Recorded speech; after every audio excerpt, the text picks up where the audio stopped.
Welcome, ladies, to the Real Estate Investor Show, providing inspiration, strategies, and insight to empower women investors to live balanced and financially free lives. Now, here are your co-hosts, Liz and Andressa.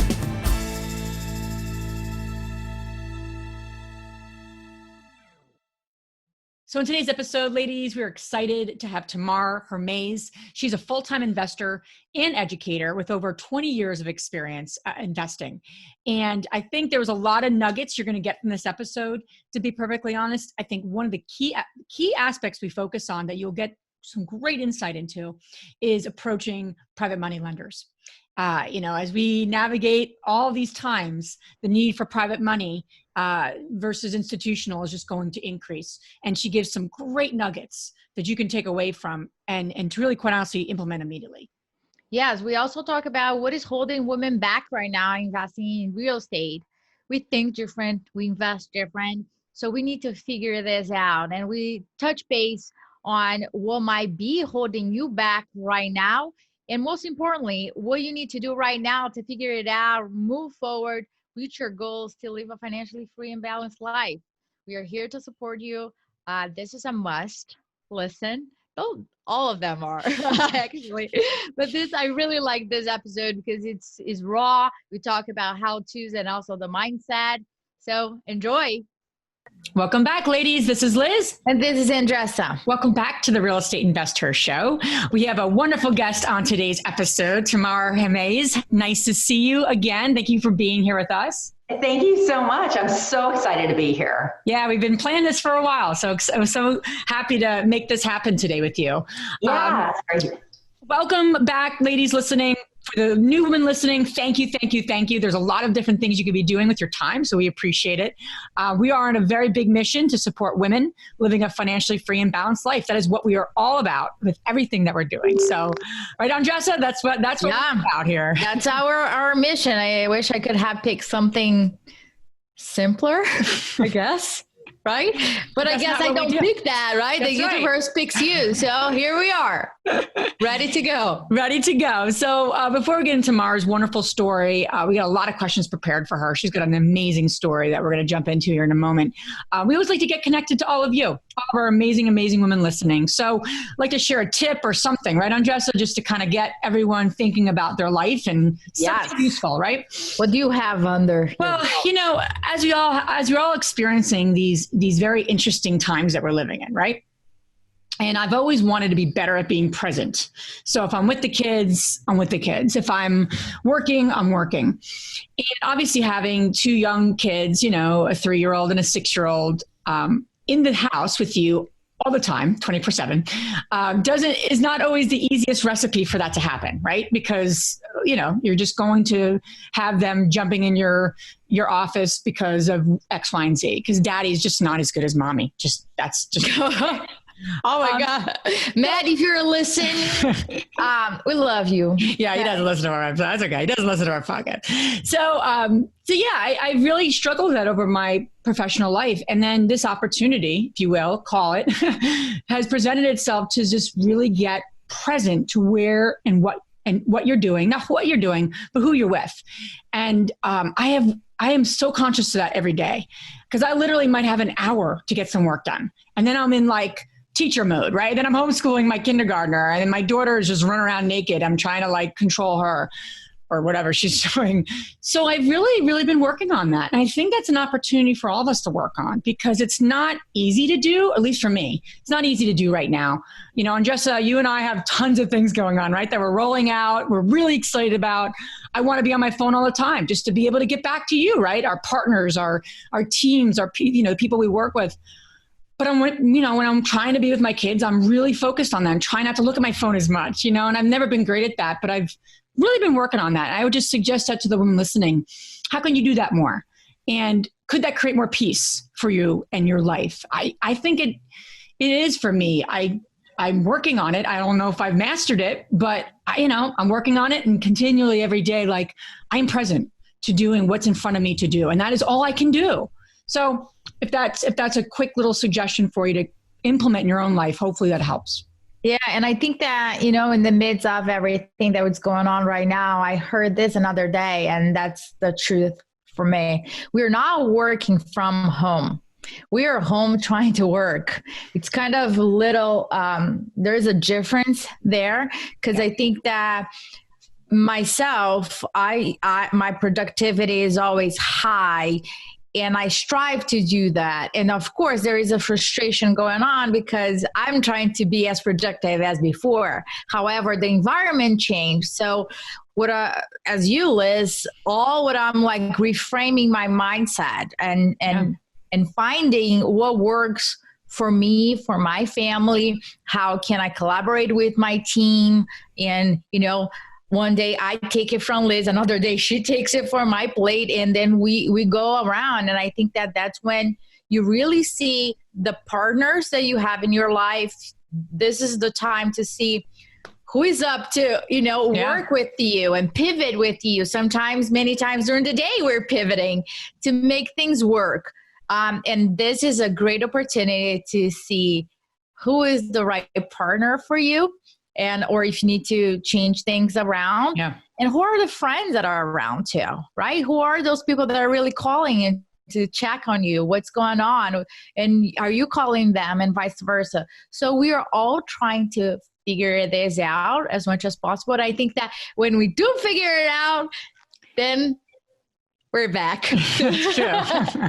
But the lessons we learn, right? How do we continue doing them and being them? So with that having said, this is all that's in front of us to do. And we're so excited to jump into your story, Tamar. If you can, we always like to ask the women, women we're interviewing, these amazing women we've interviewed over 100 episodes now, what propelled you to get involved in real estate investing, and what got you into your journey? Yeah, well, first I want to say thank you for that introduction, because a lot of things that you were talking about are things that I actually have to share today. So it's such a great, like every single thing you'll see through this time that we're talking are things that that I touch upon.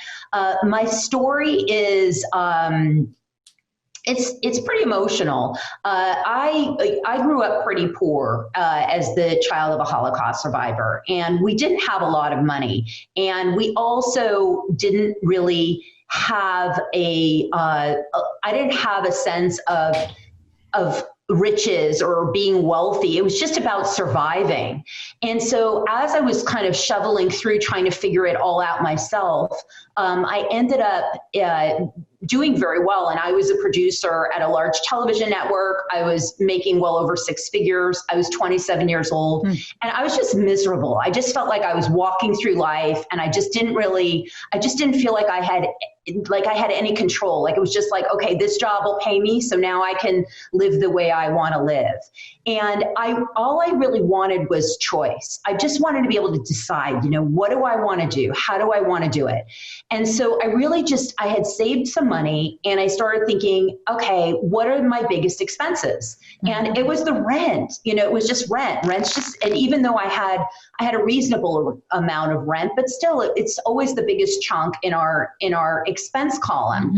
And so I ended up buying a duplex, and I live in Los Angeles. I ended up purchasing it, and then I had a tenant, and so I just started to realize, oh my gosh, this is something, and it just really was a light bulb that I just want everybody to be aware of, because that is, it's really, they're the keys to the castle. Honestly, real estate are the keys to the castle, and so that's how I got going. Wow. So, it's funny how you looked at it and how you identify specifically, listen, if I take care of the rent, it will propel me. It will allow space for other things to happen. And I think that many women feel very overwhelmed, and we want to tackle everything at the same time. And therefore we feel paralyzed and we don't take that first step. So walk me through your first deal. How did you make that happen? The duplex that you bought, how did you buy it? How did you figure out the financing part? Right. Okay. So it's 20 years ago. I'm not going to give away my age. Sure. But I remember it very well because, the first deal is always the scariest, right? Because there's a lot of money on the table. There's a lot of things we still don't know. And even now when we do deals, every deal's a little different. So we're still kind of learning as we go. We're always kind of pleasantly surprised at what we need to troubleshoot. But I remember looking around for, first I checked my credit score, which is so important. Please check your credit score and keep on top of it. So important because you get better loans when you have a higher credit score. So I remember, doing that and figuring out what I could do for a down payment. At the time, I ended up putting 10% down. And so I did have the PMI, the purchase mortgage insurance, which is just, people say, well, why do you want to pay insurance? Well, if it gets you the property, then it's worth it. It's not like it's a few $100s. I got rid of it in a couple of years, but it got me in. And I just remember looking really for something. It was something that I was going to live in. So I was looking for a place that I liked, that I could afford. And I wanted a duplex because I didn't want the whole talk about doing everything yourself. When it's one single family, it's all on you. But when you have a duplex, then you have a tenant that can pay part of the rent. And it really helps kind of soften it a little bit in terms of what your financial obligations are. And so that was pretty much it. And I remember, getting that big pile of papers when it closed, and I was nervous. And I just kept telling myself that, we need to be, I needed to be bold. I needed to be able to make choices. And if we don't take action, nothing happens. And so, if I could have easily just spent that $40,000 and gone on a, first class vacation somewhere. But for me, it was always kind of looking at, what can I do? How can I find these opportunities to make my life what I want it to be? Like, we're all on the journey. And that was when prior to that, you didn't have an investment. So you do this deal, you get into the duplex. So what was your next deal after that? Because then it's like you're living there. Did you then live in another investment, or was that just purely an investment? So how did you kind of grow from there, and how long did you give yourself to make that the next step? I love this. I love this question because this is part of the reason why I coach women, and I'm so passionate about women getting into real estate, because I didn't buy another deal right away. I was like, okay, I got it. And then I got scared and thought, well, yeah, this worked, but will it work again? And there was always that underlying fear, when you grow up in a place where it's not around you, you always think, if I make a mistake, I'm going to end up destitute. It was just so much fear around that. And so it took me a couple of years. I think I didn't buy another deal until 5 years later. I bought another duplex to rent. And I actually, and this is a strategy that is interesting because we're always talking about, okay, buy that, let's get some equity in it, and then let's 1031 exchange it and let's grow. And it's by far a great strategy because that you're going to make a lot more money than what I did by holding on to properties. But if you're buying in an appreciating market like Los Angeles, you have a property where you buy it for $400,000 and in 20 years it's worth $1.5 million. So, so it can work either way. I mean, the point is, right, that there's no wrong answer. And so, so I ended up buying a second duplex. And then as I started to get more comfortable, I started escalating and getting into multifamily and passive investing. And now it's just going. But, I just think that there is, especially for women, there's a lot of fear for us.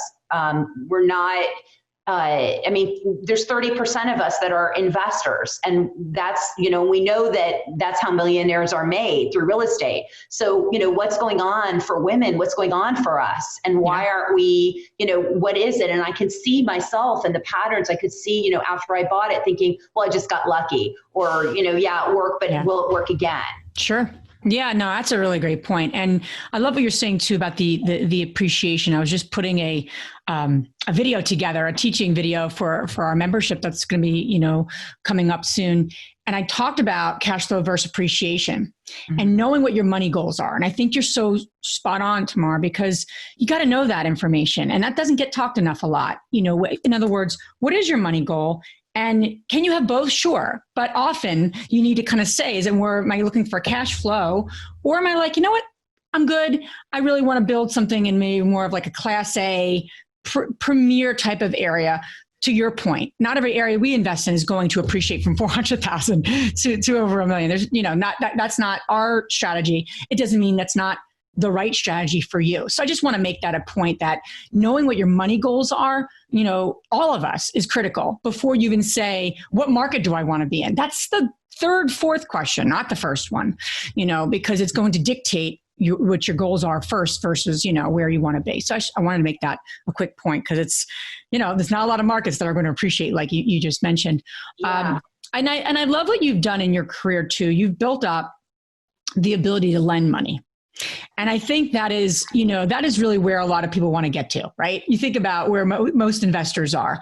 They're either more active or they're more passive or they're a little of both, right? So, and for a lot of women listening, especially right now, lending is tough, right? Not every bank is like, yeah, come to my bank. I got millions to lend right now. That's just not the current economic world that we're in right now. So the need for private money, the need for creative financing, the need to get super just, in problem solving mode to fund your deals, which are going to happen that are all around us, is going to increase. So I'm curious to get your input. You lend money, both hard money and you do private lending, what have you. For the women listening, they want to attract people like you. They want to work with people like you.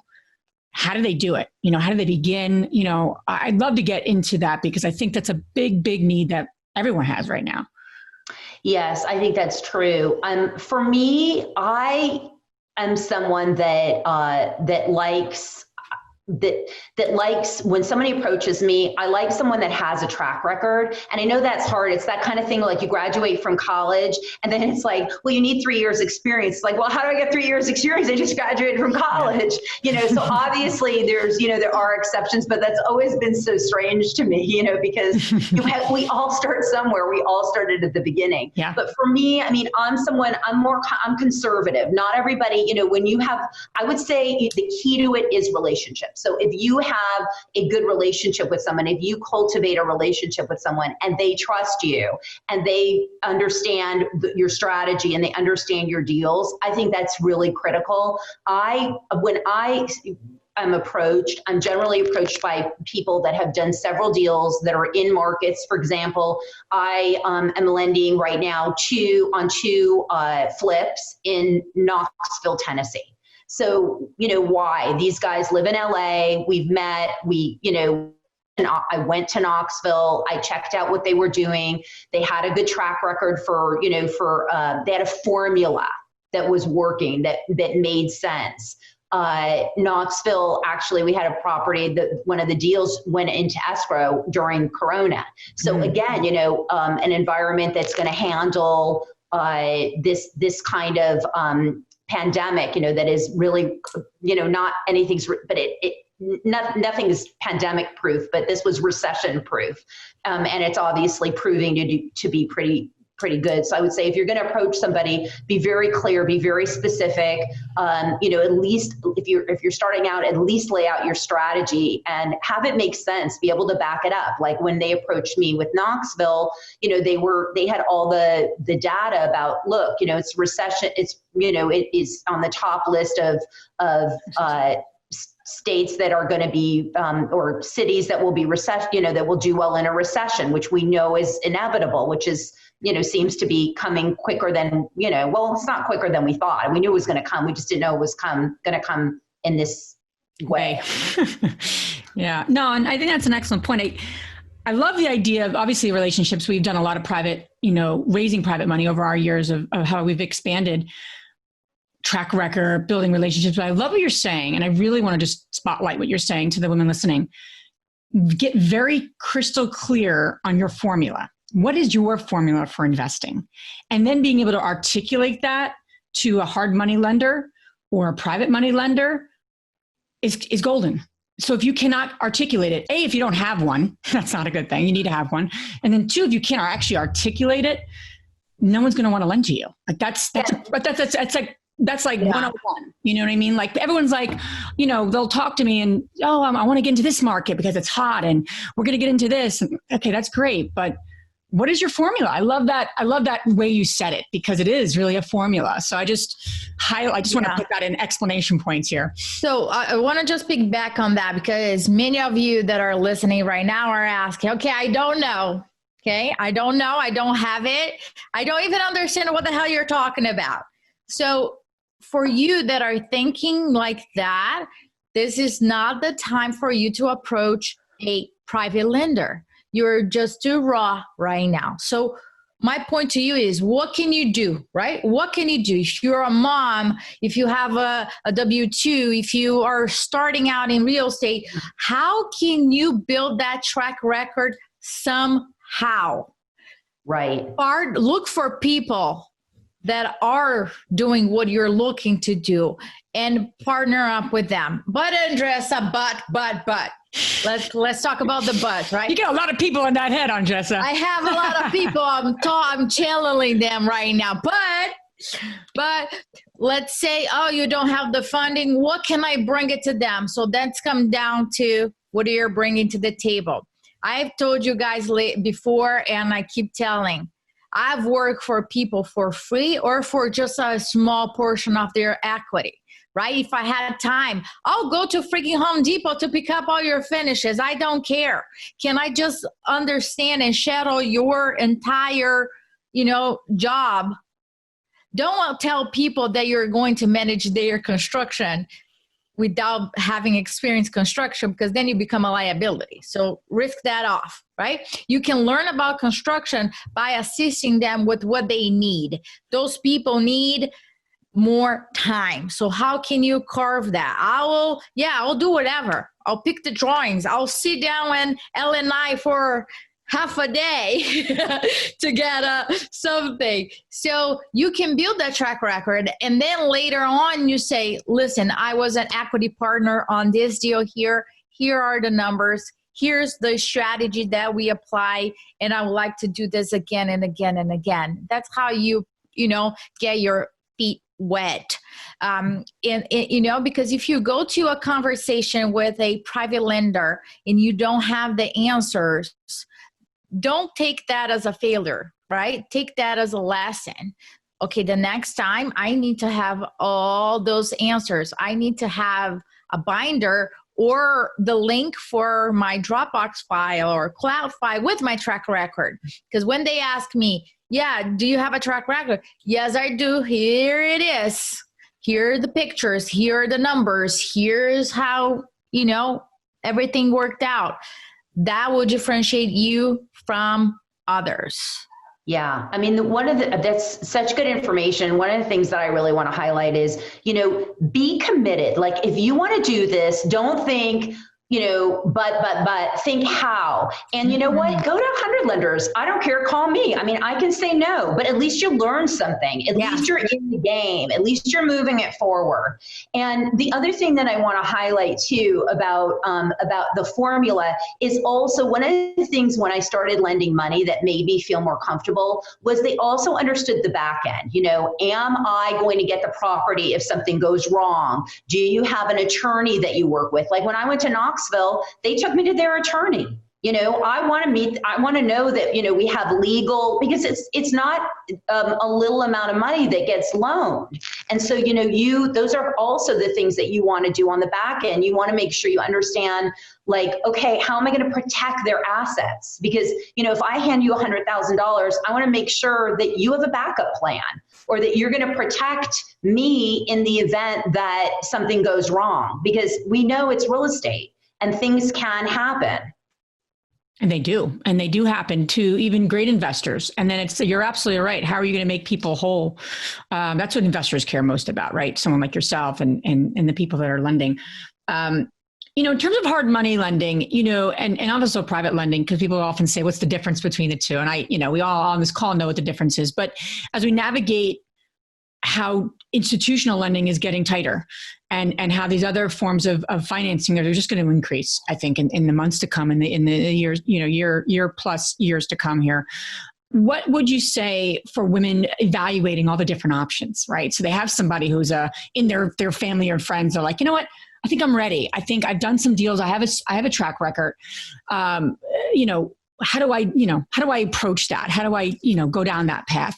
And then on the hard money lending could be a little more professional, right? It could be just that company that, is a little higher interest rate, but that's what they do. So there's benefits to that. So what have you seen to be maybe some benefits and some, things that the women listening really want to be aware of as they evaluate these different options? Because they're not all created equal. They're going to cost you different amounts of money. And you're absolutely right. How do you protect everyone too? Well, what I find is a lot of times the reason why people are going to lenders private lenders has to do that they get a much better rate, because the hard money lenders charge so many points and such a high interest rate. And, that really, when you're doing a flip and maybe, even if you're at 65 or 70%, you're still, that money can get eaten up really quickly if you have a couple months going over on a deal. And, you really have to look at your bottom line. I think whenever you can get I want everybody in real estate. So I think, if you have a family member that doesn't know about it, explain it to them, partner with them, pay them 10% on the deal, maybe even more, maybe give them half just to get the money in and just, make it work, but, and make it so that you can make some money. Cause at the end of the day, yeah, we're all learning, we're all on the journey, but the goal is to make money. So, if you go to a hard money lender, it's so expensive. You really need a good spread on those deals. And I think the other key that you just said, I want to highlight, because we've done a lot of this ourselves, is that don't get wrapped up in the deal itself, because getting it done and working with that private lender is actually more beneficial and more fruitful to you than the $10,000 or the $20,000, or like you're going to quiver between you're going to make 10 or 20, not that money's not important. I don't mean it like that, or to say that's just not an afterthought, but the relationship in private money, especially if this is a business you want to grow, is so much more important. We've gone to closings where we've had to pay lenders. We haven't done it a lot, but it sucks. It sucks, right? For us. But for them, that relationship and keeping our word and protecting their money is the most important thing. And that's how you have to approach this business. And that's true. Because the relationship is so much more worth than you're getting 10 or 12 or 30. And I'm not saying get taken advantage, but if you're in this for the long term and the long game, then it's about the relationship. And lenders, we've worked with on multiple deals, right? Mm-hmm. That's of more value to us than the quivering between 1% or 2%. I remember a quick story about that, Liz. So we were closing on a property here. And then Matt came to closing. Yeah, you know what I'm talking about. Well, Matt came to the closing, and the lenders we had two lenders that they came too, so we could have lunch later on. Yep.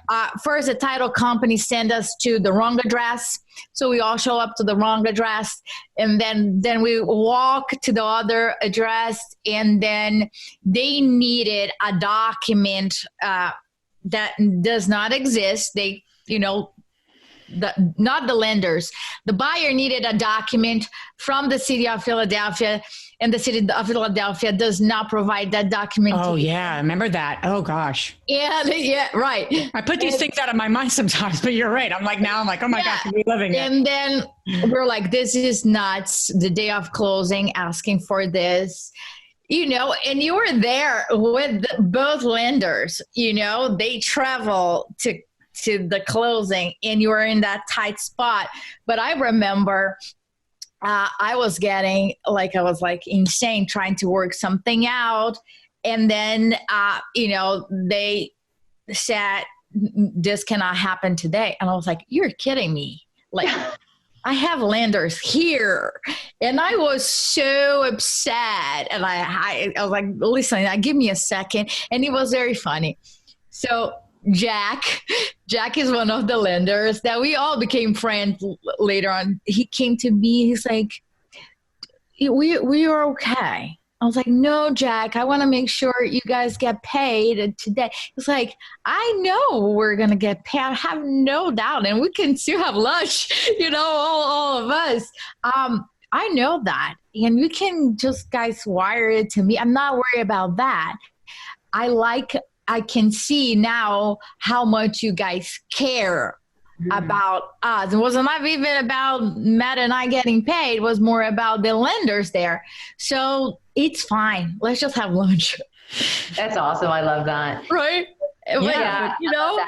The other thing that's coming up for me too about all of this idea and this, maybe, needing to get money from, to make a deal work is also just the flexibility in real estate in terms of, maybe you decide, you aren't going to borrow money, that maybe you're going to do a different kind of deal altogether. Maybe you're going to take your money and go into, another kind of deal, like a passive deal or something like that. So, I mean, there's other options. It's like, don't feel stuck. Don't feel like it has to be one way. Certainly like go with it but be flexible in the process, because someone might approach you and say, hey, do you want to come mentor, I'll be your mentor or something, and you can go work for them for a while. So it's just like, be on the journey, be in the process. Yep. Because the process is going to take longer than actually getting the property and getting the deal done. And the truth is, once you get them, I mean, yes, it's great to make money. It's great.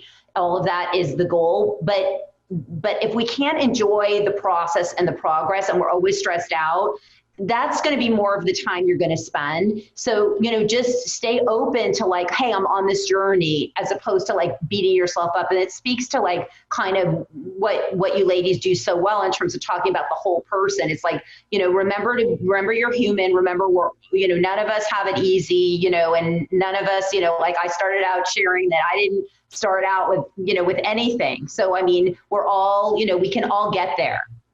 Yeah, I mean, to that point, Tamar, you have share a passion that we have about supporting women in this business in particular. The guys can just go pound sand. No, I'm just joking. But you do, we have this passion, and it's really a passion, and what do you think holds women back from your experiences? You talk to a lot of women, you work with a lot of women just like we do. And I'm always curious because we think we know it holds ourselves back. I know it sometimes holds me back, right? Not so much investing in real estate, but other things, right? New things that I have not been involved in yet. I still get a little cautious and careful, and I don't know if we can do this, and overwhelmed, or whatever it is.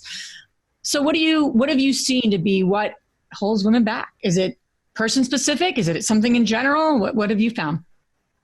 Well, I think it's a combination. Obviously, like everyone's story leads them to a different place. But I do think, as women, we're brought up to be protected. Like I always talk about the, like the little kid a boy goes out to do a lemonade stand, and the mom's like, oh, great. Look how, you're so adventurous, and, you're such a business person. And then the girl goes out and they're like, be careful, don't talk to people too much, or like, it's just like, we're just conditioned to be more protective of ourselves. And I just think that that's part of it. So part of it is that, it's scary out there, and you got to be careful, and you're going into this big game, and, you got to, and there's all this fear around like that something really horrible is going to happen.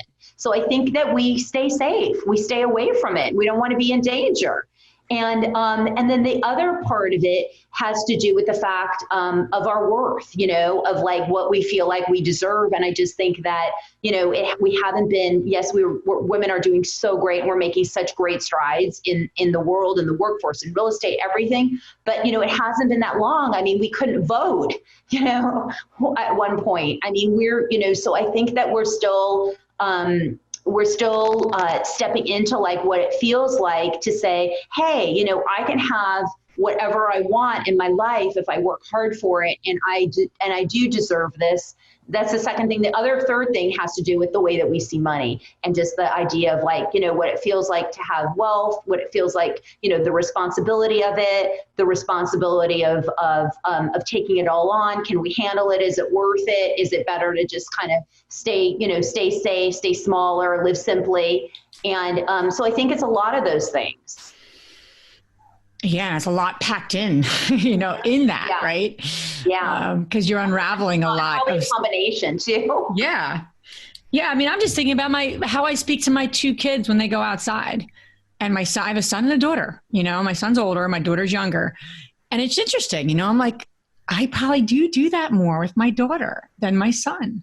Very interesting. And starts with us, right? Not that I want to throw my daughter into the road with cars coming, or neither of them for that matter. But some days, you have those moments you're like, going crazy. But yeah, I mean, that's very powerful to think about how we speak to our kids, and especially have a boy and a girl, and just being mindful of that. Oh, she's kind of tough. She's a tough cookie because she's got all boys on the street. So she's kind of like, I'm going to just be Miss Tuffy Pants, but it's fascinating. And I think we all can contribute to that, how we speak to our children and how we speak to each other. I think we could all kind of take that in a little bit, because if we're not mindful, we'll start to your point, I think that's a good point. So as you've navigated your path, I just, just in terms of moving through the uncertainty and the risk, what have you done to move yourself through the feeling of like, that next property, right? That next deal, that lending to someone can feel risky, right? What if I lose all my money? Yeah. I mean, it's all connected.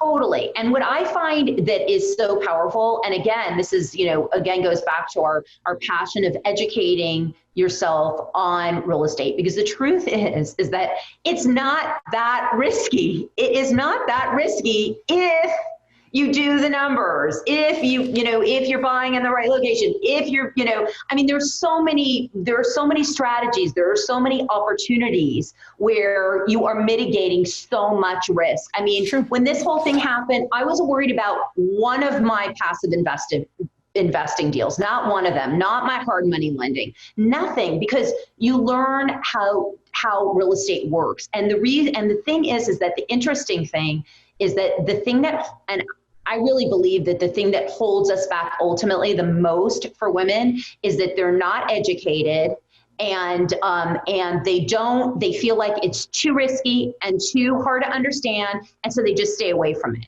And even like Andressa was talking about, like women that do get into it, it's like, but it's like, oh my God, there's just too many buts. I'm just going to go and have a cappuccino with a friend. I mean, it's just too much. Really, really good point. And I love that idea of like asking ourselves, the women listening, what holds you back? I mean, Andressa and I, you and I have done tons of workshops and sessions, and I'm sure Tamar, all the work you're up to, it's like, we all can ask that question. If something's holding you back, you have to uncover that. And you have to then go like education, well then get more, figure out, or whatever it is. So what's holding you back? Women listening right now, write it down. Because there's got to be a way to then move yourself through that with support, right, Andressa? Totally. And absolutely, the world opens up once you educate. Yeah. One thing that I just want to share very quickly is that I don't know, to be honest, where do I get that information? Because I'm between three books right now, so I don't know which one it came from. So about fear, right? When we feel that butterfly or that sensation, we name fear. But we can name anything else. We can name excitement. We can name lullaby. We can name yada yada. We can name that whatever we want to name. So be very careful about that sensation. And when you feel that, it's like, oh my gosh, no, this might be like a sign that I should not do this. Instead, if you interpret that as an excitement, oh my gosh, I'm feeling something here. Let's explore. So don't be so quick to name it fear, to name it overwhelming, or like a bad sign or something. Be aware of how you're feeling. Be very careful about that, because it's something, right, that your body is catching up first, then your mind later on. So be mindful of that and don't let it hold you back, right? Mm-hmm. As Tamar is saying, if you have the numbers right, the right partners, and risky. You did your due diligence, if you're feeling that feeling, it's excitement. So embrace it and go. Call us. Exactly. And, we even, with fear, the truth is, like Tony Robbins talks about fear a lot. I mean, obviously he's, very famous in terms of dealing with these blocks.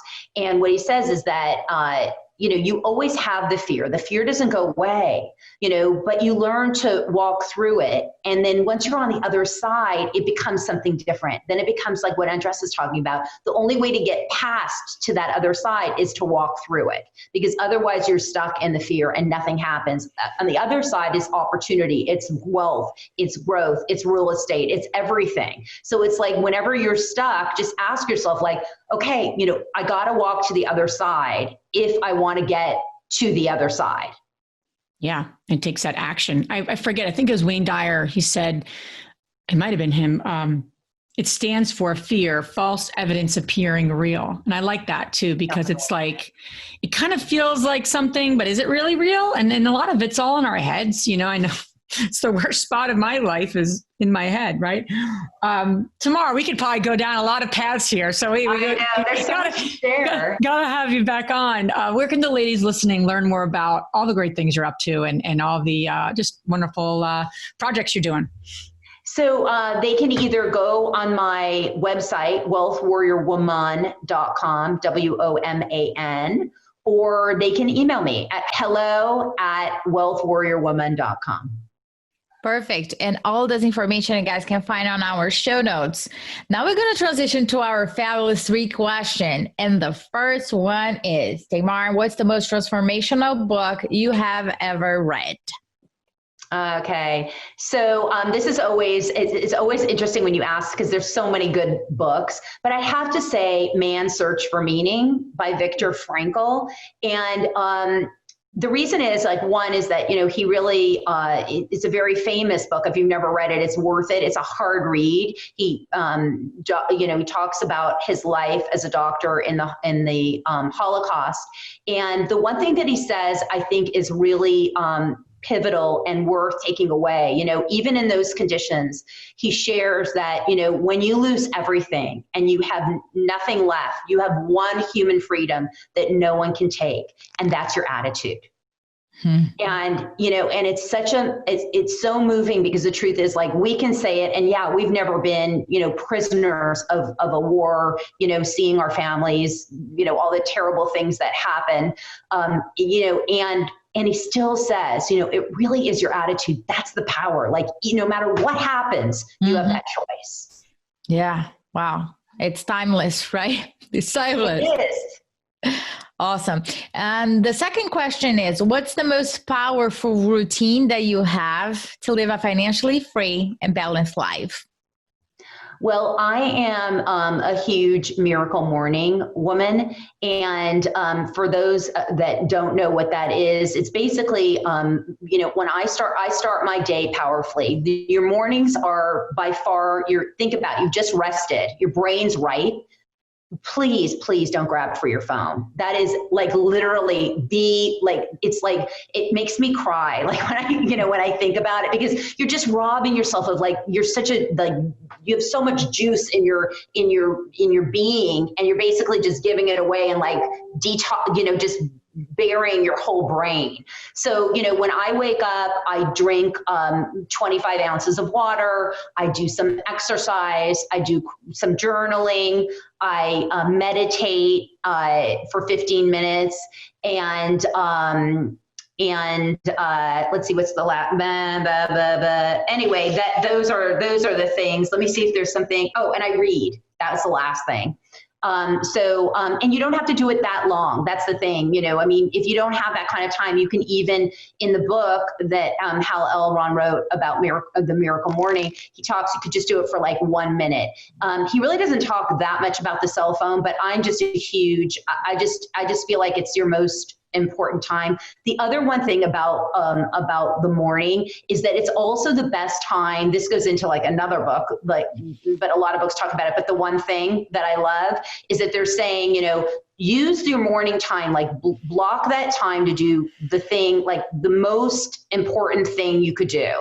So if there's 10 people you want to meet that might be hard money lenders or partners. Call those people because you're awake, you're alert, you're attentive. That might be a good time to like take the most important thing and really take that time to do it. I write in the morning. I'm working on a book. I do blog posts. So that's when I like to write. Awesome. And the last question is, which woman, famous or not, has inspired you the most? Yeah, for me, I would say it's my best friend, Tammy Randall Wood. She's an extraordinary interior designer and human being. And the reason is because I just think, friends are gold. And at the end of the day, yes, sure, I admire Oprah. I admire a lot of amazing women, but the people that are in your lives that see you and know you and cheer you on and that you can cheer on and that you can share your dreams and you can do things with, that to me is the most valuable person for me in the world. And it's inspiring. Absolutely. And we need more of those amazing women around us. So that's what we're all about too, is creating that community. So Tamar, thank you so much for being on our show. Thank you so much for sharing all your great insight. It was an absolute pleasure. So thanks for your time. Thanks both so much. Thank you. If you enjoyed this podcast and want to receive updates on our next interviews, go to our website, therealestateinvestor.com. There you can subscribe to our show, become part of our investor community, and get updates on upcoming episodes. If you like our show, please share it with other women who would benefit. And don't forget to leave us a rating on iTunes. We'd really appreciate it. And as always, we encourage you to take one action as a result of today's show and put it into motion so you can live both a financially free and balanced life. Thanks for spending time with us. Ciao.